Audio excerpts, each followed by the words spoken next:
Halo pemirsa TVRI, apa kabar Anda hari ini? Senang sekali kami kembali bisa menyapa Anda dalam program Jaba Nusra Sepekan, persembahan dari TVRI Bali.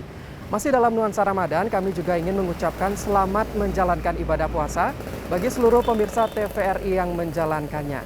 Jaba Nusra Sepekan kali ini hadir dengan ragam informasi menarik, serta juga inspiratif yang sayang untuk Anda lewatkan.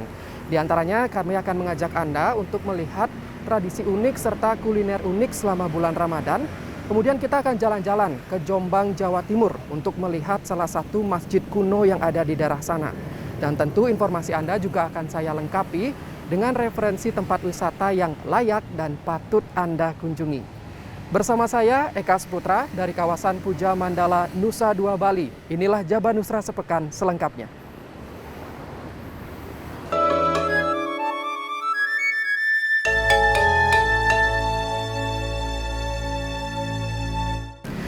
Pertama-tama pemirsa, kami akan mengajak Anda ke Bantul, Yogyakarta. Dari daerah ini, warga masyarakat memiliki tradisi unik di mana menggelar acara makan nasi bersama bernama Nasi Megono usai melaksanakan sholat tarawih.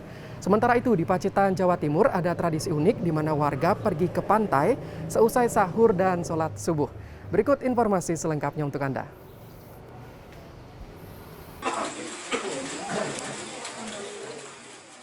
Pada Jumat malam, warga masyarakat di Dusun Kedon, Desa Sumbermulyo, Kapanewon, Bambang Lipuro, Bantul, telah melaksanakan sholat tarawih hari pertama, menandai datangnya awal Ramadan. Sholat tarawih dilaksanakan di beberapa masjid wilayah setempat, yang salah satunya dilakukan tradisi megono atau makan bersama nasi megono selesai sholat. Tradisi megono merupakan tradisi turun-temurun yang masih dilestarikan hingga saat ini. Karena menurut tokoh masyarakat setempat, ada nilai-nilai kebaikan dalam tradisi tersebut. Seperti mempererat persaudaraan dan silaturahmi, ungkapan syukur warga atas datangnya bulan Ramadan, memberi rasa kegembiraan dan pembelajaran tentang bersedekah. Nasi megono adalah menu makan berisi nasi dan sayur urap berikut lauknya, yang disajikan dalam wadah dari daun pisang yang dihidangkan untuk semua jamaah yang hadir. Tradisi makan bersama nasi megono ini dilaksanakan setelah sholat tarawih di hari pertama awal Ramadan selesai dilaksanakan. Yang dikatakan megono turun-temurun itu adalah bentuk rasa syukur pada Allah SWT. Kita bisa menemui bulan Ramadan dan anak-anak atau jamaah itu diberikan perhatian termasuk pengertian dan juga pelaksanaannya termasuk makan yang namanya sedekah tadi, yaitu diberikan makan. Kemarin itu pas COVID itu udah pakai megono, udah apa-apa tapi udah ada jamaah, pas udah ada jamaah yang udah pakai megono. Dan kemarin rapat takmir itu sudah dipastikan mau karpetnya mau digelar lagi, mau dinormalkan lagi, jadi pakai megono lagi. Sukarjan menambahkan secara prinsip tradisi makan bersama nasi megono tersebut untuk memberikan kekuatan dan semangat jamaah dalam melaksanakan ibadah di bulan Ramadan. Pelaksanaan sholat tarawih pertama awal Ramadan di masjid ini berlangsung khusyuk, dihadiri lebih banyak jamaah. Demikian dari Bantul, Margo Laras melaporkan.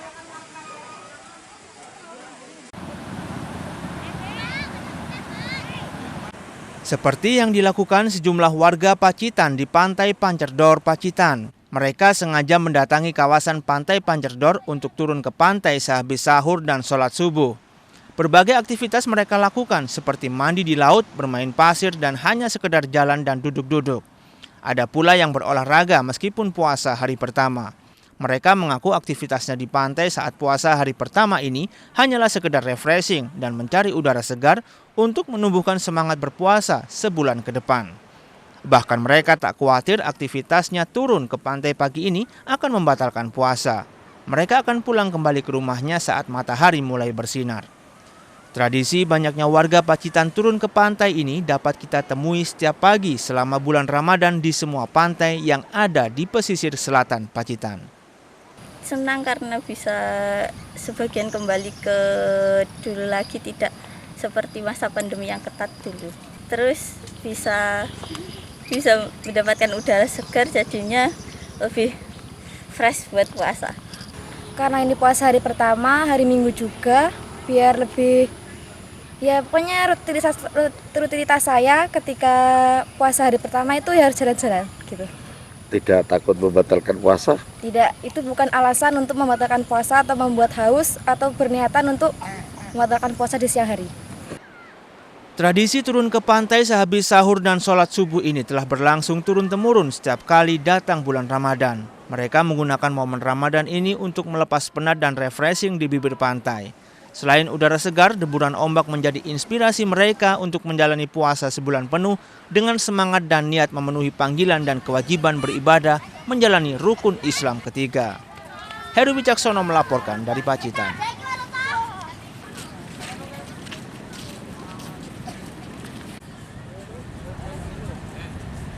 Ya pemirsa, jika tadi kita sudah melihat tradisi unik selama bulan Ramadan, kali ini kami akan mengajak Anda untuk melihat kuliner unik yang hanya ada pada saat bulan Ramadan.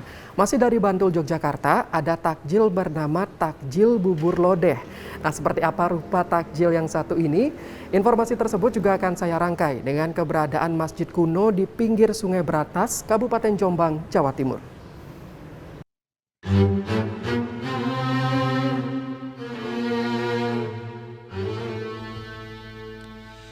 Aktivitas di Masjid Sabilur Rosyaat atau Masjid Panembahan Bodo di Kauman Wijerejo, Pandak, Bantul telah berjalan normal.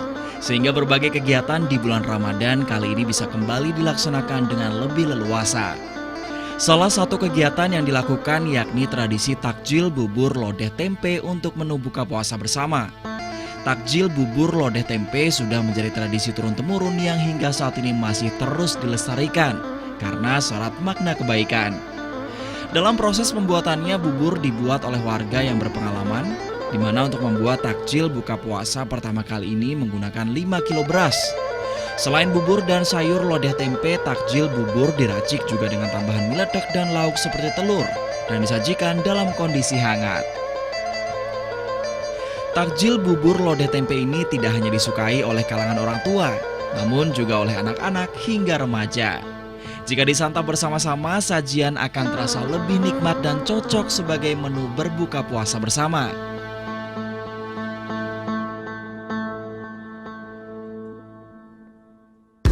Bubur yang teksturnya lembut itu dikandung maksud bahwa itu adalah satu ajaran disampaikan dengan lembut, tidak dengan kekerasan, sama halnya dengan bubur yang cocok untuk berbuka puasa. Haryani menambahkan bahwa makna bubur diambil dari bahasa Arab yaitu bibirin yang berarti hal yang bagus. Di mana di masjid ini umat tidak hanya mendapatkan bubur saja namun juga mendapat hal yang baik dari ajaran Islam. Hal lain yang bisa didapatkan yakni beber yang berarti penjabaran tentang keislaman melalui kegiatan seperti pengajian. Sementara babar dimaknai bahwa ajaran Islam harus disampaikan secara merata untuk semua kalangan. Dan dalam konteks takjil Ramadan ini, babar juga memiliki arti nilai ekonomis. Karena dengan bahan beras sedikit bisa dibuat bubur yang mencukupi lebih banyak orang secara merata.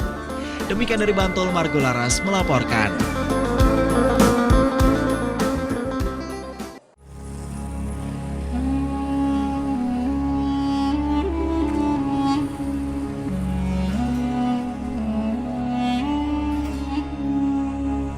Masjid Panggung yang menjadi bukti penyebaran agama Islam pada akhir abad 18 ini berada di Dusun Rejo Agung, Desa Rejo Agung, Kecamatan Ploso.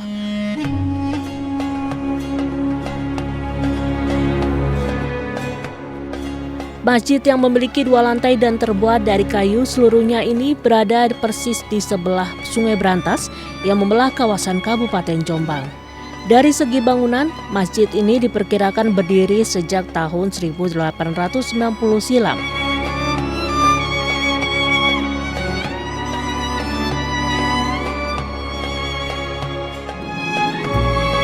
Seluruh bangunan masih asli dan belum dilakukan pemugaran sejak berdiri.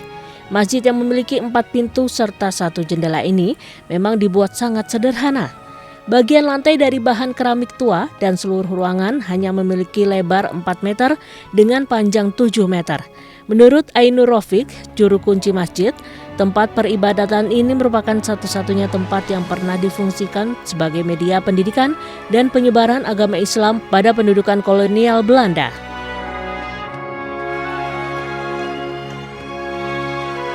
Dahulu masjid ini dipakai para penganut tarekat Naksabandia melakukan segala aktivitas. Di lantai dasar masjid dipakai sholat berjamaah, sementara lantai 2 kerap dipakai sebagai tempat khusus para penganut tarekat menggelar rapat. Perkiraan kalau menurut cerita Mbah itu ya 1890-an. Jadi sebelum kemerdekaan. Jauh. Zaman kolonial Belanda. Zaman kolonial Belanda.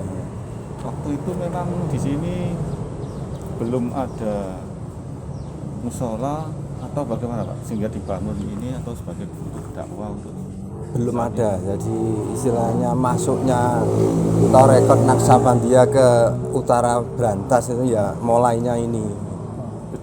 Berdirinya Langgar Panggung ini. Berfungsi hanya untuk taraweh kalau hari bulan puasa.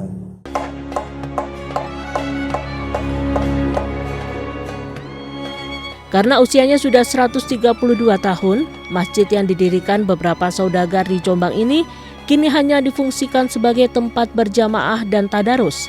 Sebab para pengikut tarekat Naksabandia sudah berkurang sejak tahun 1970-an silam.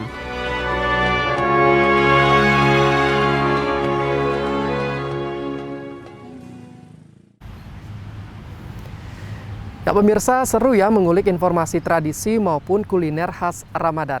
Selanjutnya, tahukah Anda buah mengkudu? Ya, buah satu ini memang masih jarang dimanfaatkan oleh masyarakat. Namun jika kita mampu mengolahnya, buah mengkudu dapat menghasilkan pundi-pundi rupiah alias cuan. Seperti apa peluang bisnis buah mengkudu ini akan kami hadirkan sesaat lagi seusai jeda. Tetaplah bersama kami dalam Jabanusra Sepekan.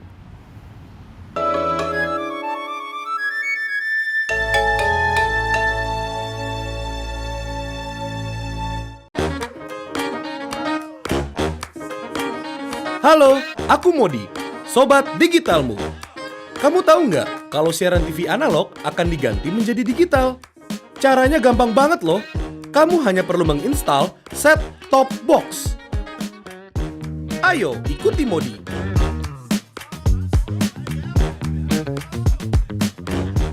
Siaran TV digital membuat gambar televisimu menjadi lebih bersih.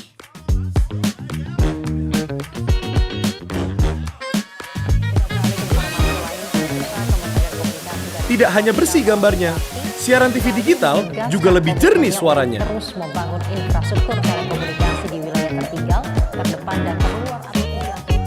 Selain membuat gambar lebih bersih dan suara lebih jernih, teknologi TV digital juga lebih canggih. Ayo, kita kembali ke lab. Ayo, segera bermigrasi ke siaran TV digital. Bersih gambarnya, jernih suaranya, canggih teknologinya.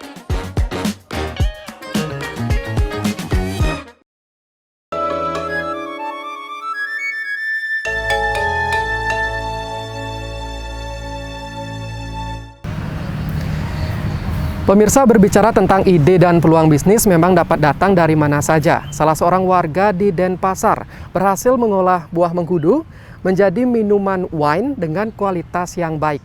Tentunya hasil produksi ini menghasilkan pundi-pundi rupiah yang menjanjikan. Sementara itu dari Nusa Tenggara Timur, tepatnya dari Kabupaten Manggarai, kami akan mengajak Anda melihat salah satu kain tenun khas daerah setempat bernama tenun kain songke.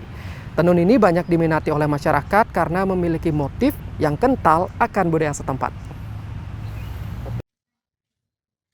Nyoman Ariane, warga Banjar Tohpati, Desa Kesiman Kertelangu, Denpasar, tidak menyia-nyiakan buah mengkudu yang banyak berserakan di halaman rumahnya. Awalnya, ia mencari tahu tentang manfaat buah mengkudu melalui YouTube. Daripada terbuang, sejak tahun 2011, ia mengolah buah mengkudu menjadi wine lewat proses fermentasi. Pembuatan wine mengkudu ini tergolong mudah. Proses dimulai dari buah mengkudu setengah matang, dicuci dan disterilkan dengan air hangat. Setelah ditiriskan, lalu dipotong-potong. Selanjutnya dimasukkan ke dalam wadah dan ditutup rapat untuk proses fermentasi. Setelah 1 bulan, barulah hasil fermentasi ini bisa dikonsumsi. Membuat wine ini. Tujuannya sama, artinya kalau kita bikin loloh itu kan cepat basi ya. Nah, kalau di fermentasi ini bisa tahan tahunan. Makanya dari itu saya jadikan dia wine aja. Awalnya Ariana membuat wine hanya untuk keperluan pribadi. Namun mulai tahun 2020 ia mulai memasarkan produk tersebut.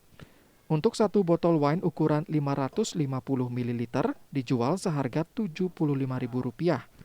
Dan untuk ukuran 350 ml dijual seharga Rp35.000. Ariana meyakini khasiat dari wine mengkudu ini sangat baik untuk menjaga kesehatan jantung, menurunkan asam urat, serta menurunkan darah tinggi. Sugiarto melaporkan. Tenunan kain songke Manggarai hingga saat ini masih diminati dan memiliki penggemar fanatik. Pengrajin tenun songke Manggarai terus menghadirkan motif menarik yang memiliki narasi budaya Manggarai yang membuat kain tenun tersebut semakin terangkat. Saat ini pembeli kain songke tidak hanya masyarakat umum, namun juga instansi pemerintah daerah setempat. Ketua Dekranasda Meldianti Bagur Nabit mengatakan sejak 2 tahun belakangan ini Dekranasda terus membina para pengrajin tenun songke Manggarai. Sudah ada 2 desa dan terdiri dari 8 kelompok tenun sudah menjadi binaan Dekranasda. Meldianti, Ketua Dekranasda, ingin penenun tidak hanya sekedar menenun dan menjadikan kain songke, namun harus lebih dari itu. Kain tenun songke Manggarai telah memiliki narasi budaya yang baik. Setiap motif songke tersebut memiliki arti, sehingga selain untuk menarik minat pembeli mancanegara maupun lokal, juga sebagai warisan budaya yang harus dijaga turun-temurun. Kalau soal pasar ini kan soal teknik aja nanti pemasarannya. Kelas pasar kan udah jelas nih, ya. Dengan jaringan-jaringan yang kita miliki tidak susah. Menjual tenunan aja 100 lembar sekaligus sebenarnya tidak sulit, gitu ya. Karena ini soal komunikasi aja. Tetapi apa yang mau kita tawarkan kepada konsumen itu yang penting. Ya ketika kita bicara tentang warisan, karena visi Dekranasda itu melestarikan warisan budaya leluhur. Jadi ini juga supaya anak-anak kami ini masih paham, masih ingat tentang budaya. Kalau soal untuk pasar, menurut saya bukan suatu hal yang sulit. Tetapi ketika kita keluar dengan satu karakteristik tertentu, itu jadi daya tarik. Tenun songke menjadi salah satu kain khas Manggarai yang sangat dibanggakan. Kegiatan menenun telah dikembangkan oleh setiap suku di Manggarai, seperti suku Todo, suku Cibal, dan suku Ruis atau Loce.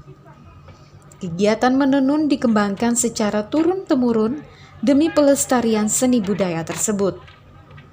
Selain itu, tenun bagi masyarakat Manggarai dipandang sebagai harta berharga milik keluarga yang bernilai tinggi. Harganya sangat tinggi karena tingkat kesulitan dalam proses pembuatannya. Selain itu, model motif tenun yang dihasilkan penenun juga berbeda-beda sesuai narasinya. Seorang wanita bagi adat istiadat orang Cibal sebelum dia tahu mandi atau tahu membersihkan diri, dia harus sudah tahu tata cara tenun itu seperti apa. Sebelum anak gadis orang Cibal itu masih remaja, dia sudah tahu tata cara tenun itu seperti apa. Dia sudah melatih. Selama ini kami rata-rata 700. Harga satu lembar kain songke biasanya berkisar 1 hingga 2 juta rupiah, tergantung kerumitan proses pembuatannya.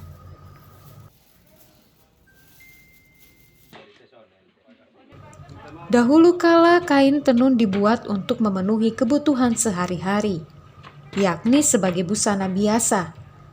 Namun kemudian songke Manggarai berkembang untuk kebutuhan adat seperti upacara, tarian, perkawinan, dan pesta. Seusai jeda pemirsa, kami akan hadir kembali dengan informasi tarian khas dari Provinsi Jawa Timur, tepatnya dari Kabupaten Karanganyar. Untuk itu tetap bersama kami dalam Jabanusra Sepekan.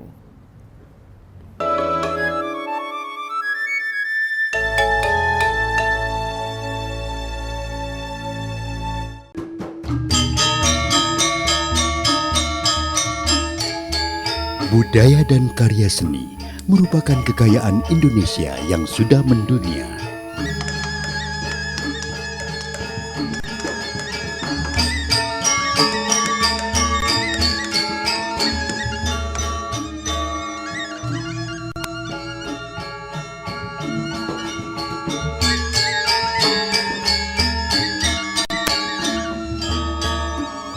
Mewariskan budaya dan karya seni pada generasi penerus merupakan usaha bijak untuk kelestariannya.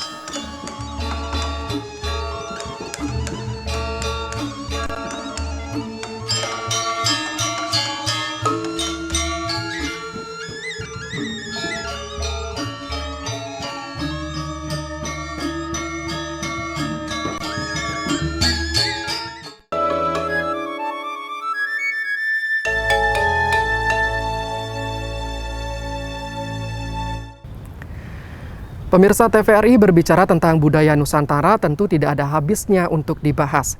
Dari Provinsi Jawa Timur, tepatnya di Kabupaten Karanganyar, terdapat tarian khas daerah setempat bernama Tari Gambyong. Dulunya Tari Gambyong ini hanya ditarikan di lingkungan Puro Mangkunegaran, namun seiring perkembangan zaman, kini Tari Gambyong mulai ditampilkan dan ditarikan untuk masyarakat umum. Dan dari Jawa Timur, saya juga akan langsung mengajak Anda ke Nusa Tenggara Timur, tepatnya di Kabupaten Belu. Kita akan melihat air terjun yang indah bernama Siata Mauhalek.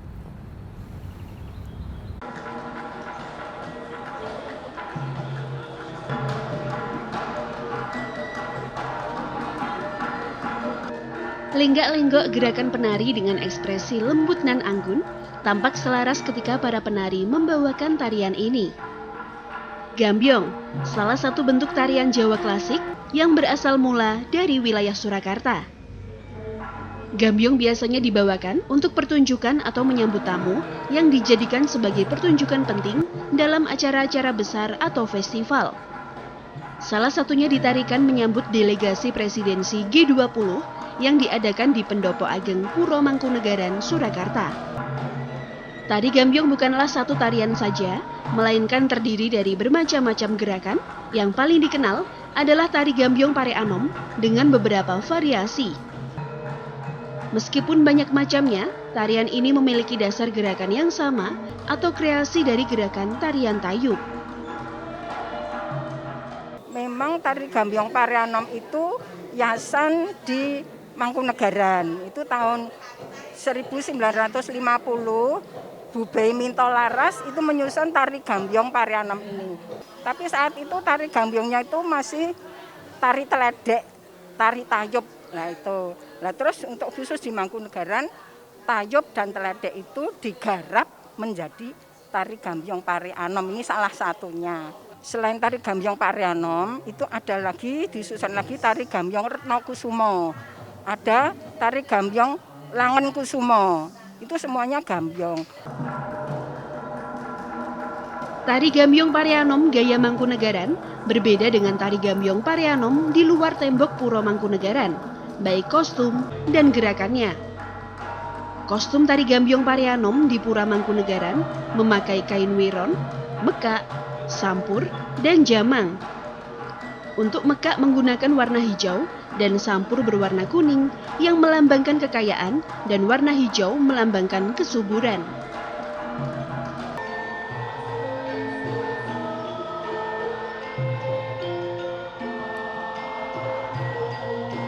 Pada era sekarang, Tari Gambyong lebih sering dibawakan oleh beberapa penari. Biasanya, para penari dari lingkup abdi dalam Puro Mangkunegaran rutin melakukan latihan tari pada setiap hari Rabu. Tari Gambyong terus berkembang dan bukan hanya ditarikan di lingkungan Puro Mangkunegaran, namun mulai dipertunjukkan sebagai hiburan untuk masyarakat umum. Bahkan, pihak Puro Mangkunegaran membuka kesempatan kepada masyarakat yang ingin belajar tentang Tari Gambyong Pareanom. Jadi ada yang masih masih abdi dalam itu ada kerabat juga banyak. Karena sekarang itu kan sudah dibuka, meluas, siapapun bisa belajar. Siapapun bisa menari di sini, belajar tari. Dan malah diharapkan itu sebetulnya. Tarian Gambyong Pareanom selalu diiringi oleh gending pangkur. Dengan dasar gerakan kepala dan tangan yang kenes dan luas, para penari tampak gemulai mengikuti tempo gendingan. Diharapkan dengan adanya regenerasi para penari, bisa menjadi upaya pelestarian budaya khas Surakarta yang akan dikenal hingga masa yang akan datang. Priska dan Fauzan, TVRI, Jawa Tengah.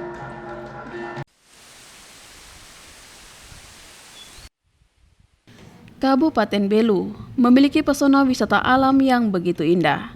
Salah satu di antaranya adalah air terjun Siata Mauhalek. Wisata air terjun Mauhalek terletak di Desa Rai Ulun, Kecamatan Lasiolat. Pengunjung akan disuguhkan dengan pemandangan alam perbatasan serta bukit hijau nan indah.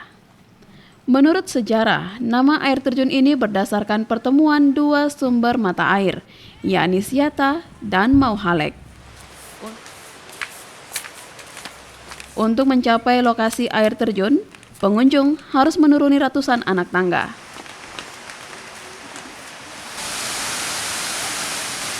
Air terjun ini tingginya sekitar 15 meter, dengan perpaduan batu alam yang diselimuti lumut hijau.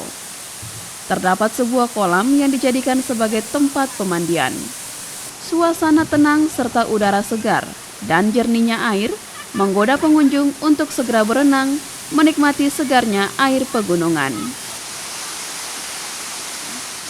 Pemandangan air terjun yang indah dapat menjadi salah satu rekomendasi bagi para fotografer untuk mengabadikan alam di Kabupaten Belu. Lokasi ini ramai dikunjungi pengunjung dari Kota Atambua maupun kabupaten tetangga seperti Malaka, Timur Tengah Utara, bahkan Kota Kupang. Air terjun ini menjadi salah satu tempat favorit bersama keluarga untuk berakhir pekan. Lokasi ini memiliki daya tarik tersendiri, yakni pemandangan alam yang indah serta udara pegunungan yang segar. Pemirsa dari Nusa Tenggara Timur, kami akan mengajak Anda terbang ke Bandung, Jawa Barat. Untuk Anda yang ingin berkeliling menikmati sejuknya kota Bandung, kini dapat menggunakan salah satu transportasi unik bernama Bus Bandros Permen. Kira-kira seperti apa sensasi menikmati kota Bandung sambil menaiki bus ini? Sementara itu untuk pemirsa yang ingin menikmati suasana pantai, tidak ada salahnya coba berkunjung ke Pulau Nusa Penida, Bali. Di kawasan ini Anda dapat menikmati indahnya pantai dengan pasir putihnya yang khas.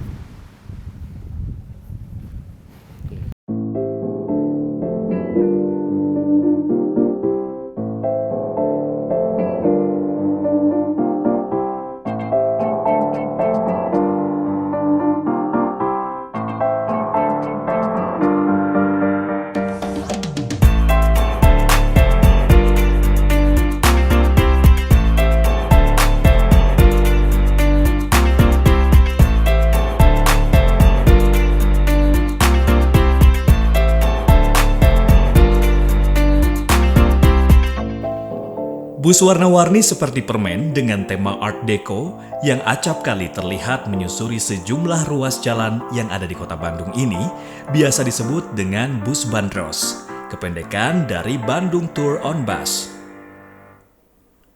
Bus Bandros dengan bentuk yang unik ini memanjakan wisatawan yang berkunjung ke kota Bandung untuk berkeliling kota.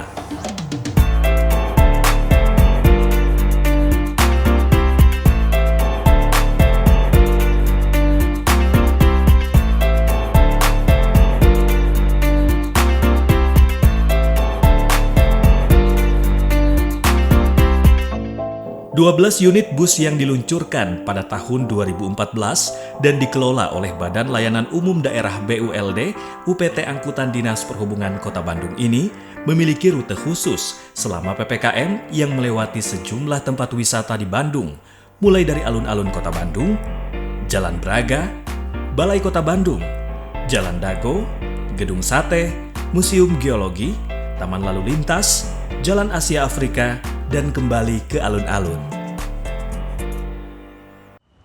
Baik, mungkin saya sampaikan bahwa pertama kali Bandros berada di Kota Bandung atau beroperasi di Kota Bandung berawal dari ide Bapak Ridwan Kamil pada saat itu menjabat sebagai Wali Kota Bandung.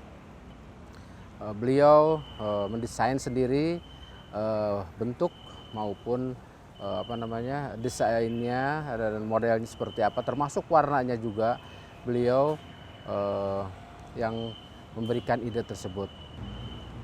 Bandros yang dioperasikan oleh UPT Angkutan Dinas Perhubungan Kota Bandung ini ada 12. Pada saat kondisi pandemi seperti saat ini rutenya dibatasi, hanya ada 2 lokasi titik pemberangkatan. Yang pertama adalah di Jalan Diponegoro seberang Museum Geologi, dan yang kedua adalah di alun-alun Jalan Asia Afrika. Bus Bandros Permen ini dilengkapi dengan pemandu wisata yang piawai menjelaskan tempat sejarah atau tempat wisata lainnya, agar wisatawan mengenal Kota Bandung lebih dalam. Pemandu akan memperkenalkan nama jalan dan sejarahnya, seperti asal-usul jalan dan kisah setiap objek wisata. Mengenal Kota Bandung lebih dalam juga menjadi daya tarik tersendiri bagi tim Jabanusra TVRI yang datang dari TVRI Yogyakarta, DKI Jakarta, Jawa Tengah, Jawa Timur, Bali, Nusa Tenggara Barat, Nusa Tenggara Timur, dan tentu saja termasuk dari Jawa Barat yang menikmati Kota Bandung dengan bus Bandros Permen.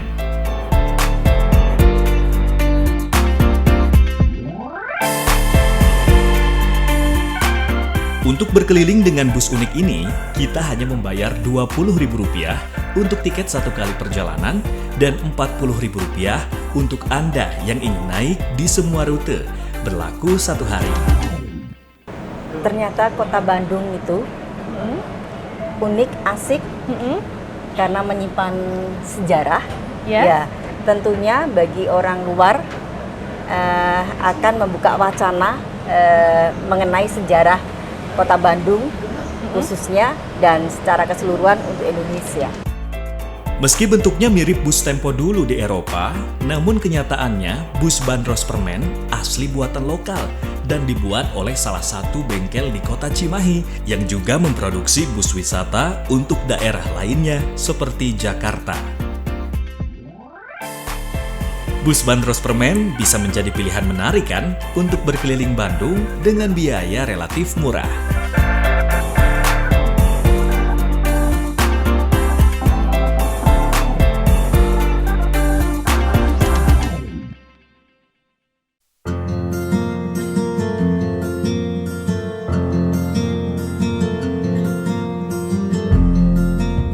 Perjalanan menikmati wisata Nusa Penida dari Denpasar dapat dilalui menggunakan transportasi kapal boat melalui Pantai Sanur, Pulau Serangan, maupun Dermaga Kusambe, Kecamatan Dawan, Kelungkung. Jika melalui Dermaga Kusambe, wisatawan kini tidak lagi harus berbasah-basahan, karena sejak sebulan lalu telah dibangun dermaga baru. Usai menikmati perjalanan sekitar 15 menit, tibalah rombongan kami di salah satu pelabuhan segitiga emas yang telah usai pembangunannya, yakni Pelabuhan Sampalan. Dari Pelabuhan Sampalan, kami langsung dijemput oleh 2 unit mobil yang mengantarkan kami ke sejumlah daya tarik wisata di Pulau Nusa Penida. Menyusuri jalan yang tidak terlalu lebar dan berbukit, tibalah kami di salah satu destinasi yang cukup terkenal, Diamond Beach, yakni salah satu pantai eksotis di Nusa Penida. Seperti namanya, pantai ini menyuguhkan tebing yang meruncing menyerupai bentuk berlian.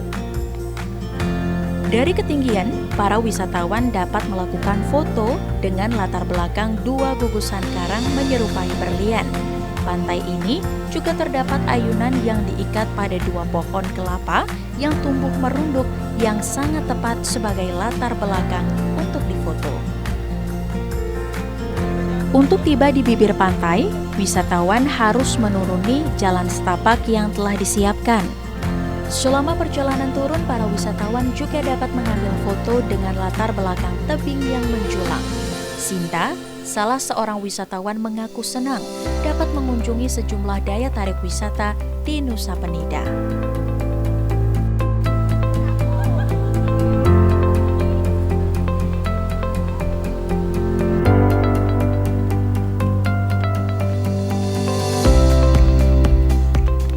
Apa yang paling menarik ini? Apa yang paling menarik ini? Bukit-bukitnya sama warna indahnya ini. Nah, ini dari mana sih? Magelang. Oh, dari Magelang. Berapa Iya. orang ini? 2 orang aja. 2 orang aja ini ya? Iya. Sudah berapa lama? Selain menikmati Diamond Beach, mana saja? Di Kelingking sama Broken Angel. Oke, ada beberapa ya sudah ya? Iya. Tapi yang paling berkesan mana nih? Di sini sih. Keren ya? Iya, keren. Setelah itu kami menuju daya tarik wisata Molenteng atau Rumah Pohon yang lokasinya ditempuh hanya beberapa menit dari pantai Diamond Beach. Selain hamparan pasir putih, daya tarik wisata ini terdapat model rumah di atas pohon yang berlatar belakang pemandangan yang indah. Di lokasi ini terdapat gugusan 5 pulau kecil yang menakjubkan. Daya tarik wisata ini menjadi tempat favorit pengunjung untuk melakukan foto. Meski harus menuruni jalan setapak yang cukup dalam, namun keindahan rumah pohon dan gugusan pulau yang eksotis seakan menghapus rasa lelah dan dahaga. Di lokasi ini pula, para pengunjung dapat menikmati berbagai ragam menu ringan yang disajikan di salah satu warung di sekitar lokasi tersebut. Waktu cepat berlalu, perut mulai terasa lapar dan kami diantar ke salah satu resto. Berbagai menu dapat dipesan di resto ini, mulai dari menu ikan laut hingga menu ayam dan menu lainnya. Usai menikmati makan siang, kami harus mengunjungi salah satu daya tarik wisata, yakni Pantai Kelingking, yakni salah satu pantai yang terkenal dengan spot divingnya. Pantai ini terletak di bagian barat Pulau Nusa Penida, tepatnya di Dusun Karangdawo, Desa Bunga Mekar, Kecamatan Nusa Penida. Dinamai Kelingking karena di pantai tersebut terdapat sebentuk karang yang menyerupai jari kelingking. Lokasi ini juga merupakan daya tarik wisata yang eksotik dan sebagian besar wisatawan tak melewatkan untuk mengabadikan kehadirannya di destinasi ini dengan swafoto.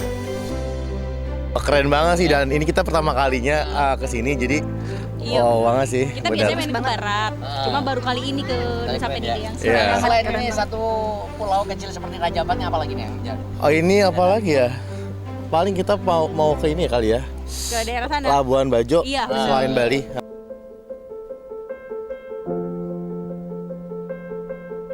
Sebenarnya kami belum puas menikmati eksotika Pulau Nusa Penida. Akhirnya, 2 pramu wisata yang ramah harus mengantarkan kami ke Pelabuhan Sampalan. Pulau Nusa Penida ternyata tidak dapat dinikmati dalam waktu sehari saja, karena masih banyak daya tarik wisata lainnya yang perlu dikunjungi, seperti Bukit Teletabis, air terjun Seganing, dan daya tarik wisata lainnya. Kami meninggalkan Pulau Nusa Penida dengan sejuta kenangan dan bertekad kembali untuk menikmati eksotikanya.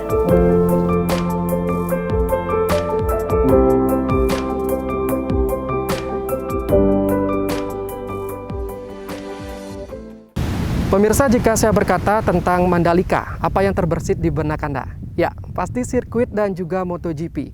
Beberapa waktu lalu Indonesia memang telah sukses melaksanakan perhelatan MotoGP di Mandalika, Nusa Tenggara Barat. Nah, pasca pelaksanaan MotoGP, pihak pengelola dan stakeholder terus melakukan evaluasi untuk membenahi sirkuit dalam menjelang perhelatan internasional lainnya. Dan sebelum saya mengajak Anda melihat bagaimana perkembangan sirkuit Mandalika saat ini, kita lihat bagaimana wajah anyar dari Gedung Juang 45 di Kota Serang, Banten.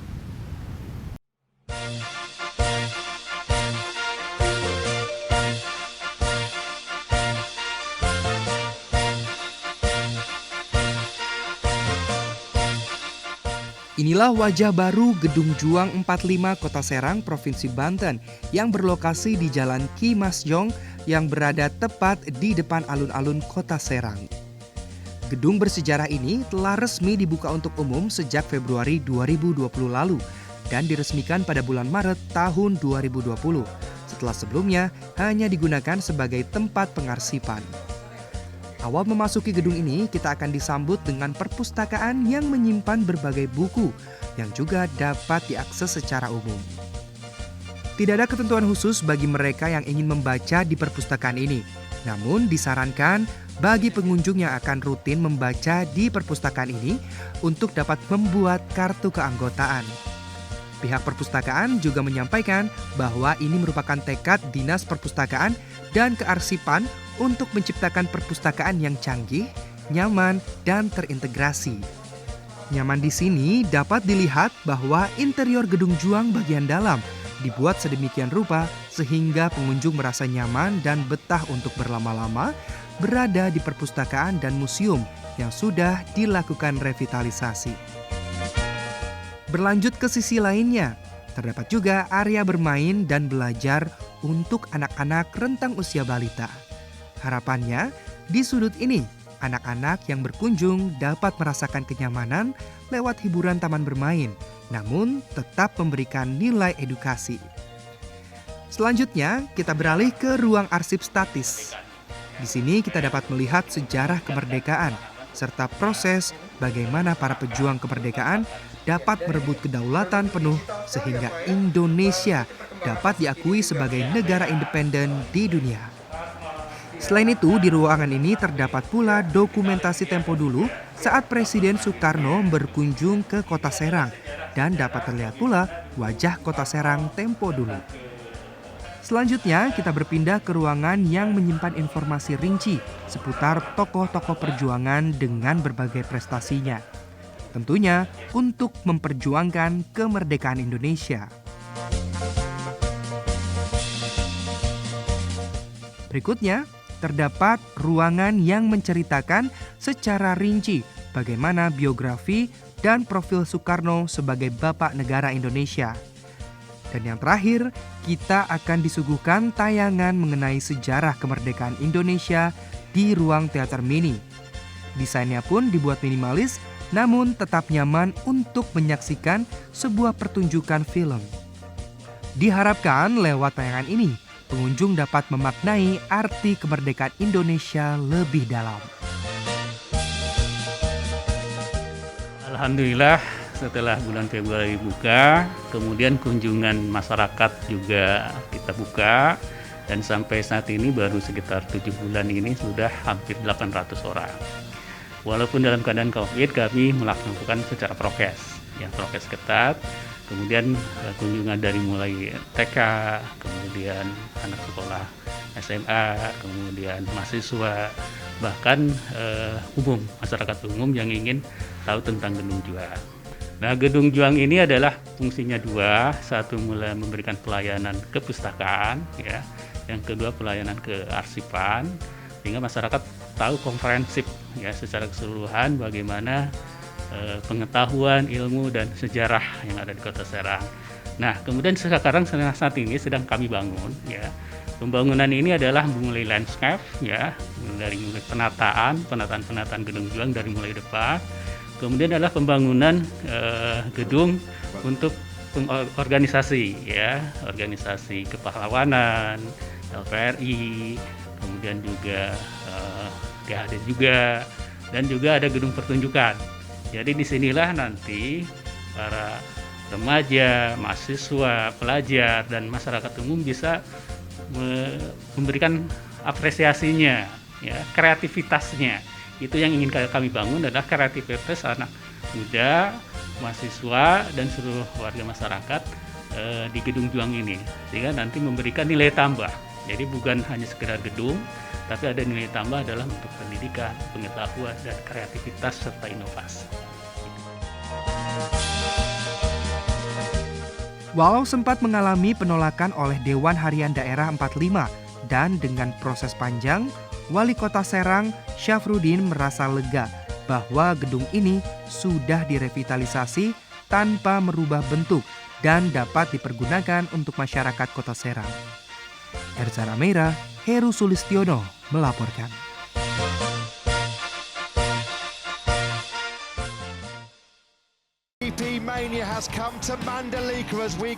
Setelah 3 hari rangkaian gelaran Grand Prix of Indonesia 2022 di Pertamina Mandalika International Circuit berlangsung, Mandalika Grand Prix Association atau MGPA sebagai pengelola trek atau lintasan melakukan pengecekan lintasan.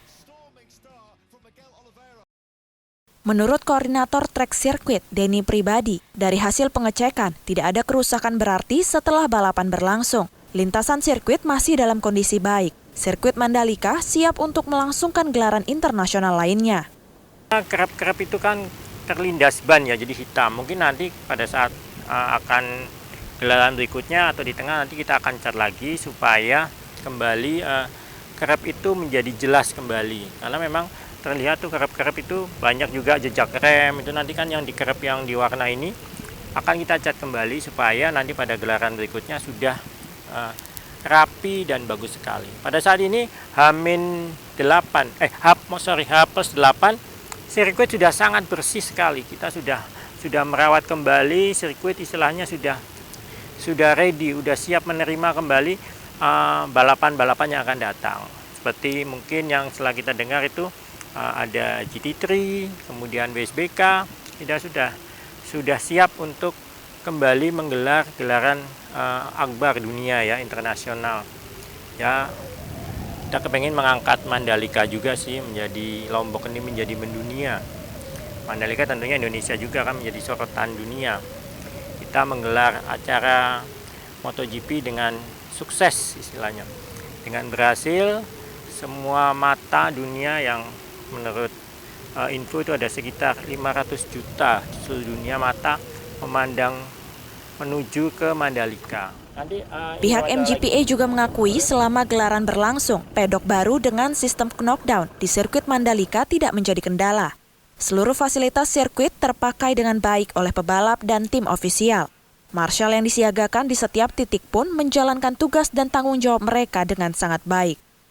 Iya, nggak masalah, knockdownnya kita juga elektrik. Jadi semuanya tidak, karena kita rawat semuanya buka tutupnya aman semua, lancar, tidak ada apa-apa. Kebersihan juga kita jaga sekali di depan pedok, kemudian di sana ada pitboard juga, signboard, semuanya lancar, semuanya tidak ada masalah, tidak ada keluhan. Kita juga kebersihan, semua untuk sign-sign yang ada di sekitar pit lane juga semuanya berfungsi dengan baik pada saat gelaran. Jadi saya rasa sih tidak ada masalah ya untuk dengan.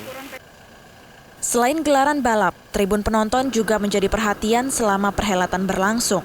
Hadirnya beberapa kelas tribun mewah seperti Royal Box, Premier Class, VIP Deluxe Class, serta tribun mewah yang terdapat di Bukit 360 derajat sirkuit Mandalika menambah sensasi bagi para penonton gelaran MotoGP 2022.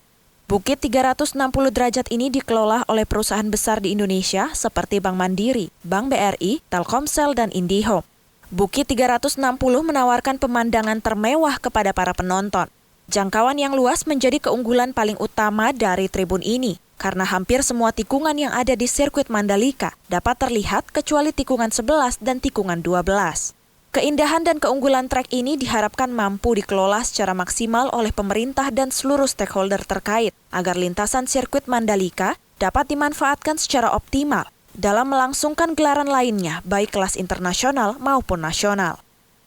Meski sudah 2 minggu berlalu, sirkuit Mandalika masih ramai didatangi para wisatawan. Seperti salah satu wisatawan asal Bandung, Ramon mengaku tidak dapat menonton MotoGP, namun tetap tidak mau kehilangan kesempatan untuk dapat berkunjung ke sirkuit Mandalika. Aksi bersuah foto masyarakat dan berbelanja souvenir khas sirkuit Mandalika menjadi gambaran rasa bangga masyarakat. Ya, euforianya ya masih terasa gitu. Mandalika ini luar biasa fenomena gitu kan untuk Indonesia sendiri, dan kita tertarik untuk explore Mandalika seperti apa gitu. Dan kita juga pertama kali juga saya ke Lombok dan luar biasa warganya ramah gitu. Ya semoga Mandalika juga bisa mengangkat perekonomian di Lombok. Indonesia ini luas, Indonesia ini banyak spot yang bisa dijadikan pariwisata yang menarik gitu selain di tempat lain ya. Lombok ini juga mulai dari adatnya, kemudian sekarang punya Mandalika, ya semoga Lombok lebih maju. Kehadiran sirkuit baru dengan teknologi terakhir di Indonesia, serta kesuksesan gelaran MotoGP Mandalika 2022 diharapkan menjadi tombak pemulihan ekonomi dan kebangkitan pariwisata Indonesia. Tim Liputan, TVRI Nusa Tenggara Barat melaporkan.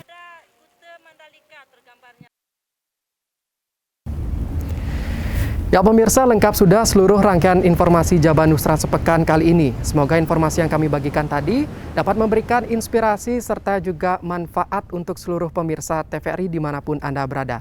Dan tidak lupa kami mengingatkan untuk kalian agar tetap disiplin menerapkan protokol kesehatan. Dan untuk kalian yang belum melaksanakan vaksinasi, yuk segera kita lakukan vaksinasi untuk menghindari diri kita dari COVID-19. Akhirnya saya Eka Suputra, mewakili kerabat kerja TVRI Bali yang bertugas hari ini, mengucapkan terima kasih atas perhatian Anda. Tetap saksikan TVRI, media pemersatu bangsa. Sampai jumpa.